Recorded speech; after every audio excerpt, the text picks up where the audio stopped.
বাংলাদেশ থেকে ২-৩ লাখ টাকার ভিতরে আপনি একটি ভালো দেশে যেতে পারবেন। সেটার নাম কি জানেন? মঙ্গোলিয়া। এই দেশটার অবস্থান রাশিয়া এবং চীনের মাঝামাঝিতে। তবে এই দেশটার একটা সমস্যা রয়েছে। সেটা হচ্ছে এই দেশটিতে শীতকালে অনেক শীত থাকে আর গরমকালে অনেক গরম। কিন্তু দেশটি প্রাকৃতিক সৌন্দর্যে ঘেরা একটি দেশ এবং এই দেশটির জীবন জীবিকার মান অনেকটাই উন্নত।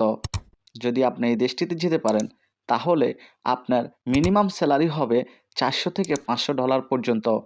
বিশেষ করে যারা কনস্ট্রাকশন ওয়ার্কার আছেন, যারা একটু ভারী কাজগুলো করতে পারেন এবং এগ্রিকালচার রিলেটেড কাজের অভিজ্ঞতা আছে, বিভিন্ন ফার্ম অথবা কৃষিকাজ জানেন, যারা এই কাজগুলোতে অভ্যস্ত, যদি এই কাজগুলোতে আপনি মঙ্গোলিয়া যেতে পারেন, যদি আপনার পরিচিত কেউ মঙ্গোলিয়া থেকে থাকে, তাহলে আপনি খুব অল্প টাকার ভিতরে এই দেশটিতে যেতে পারবেন।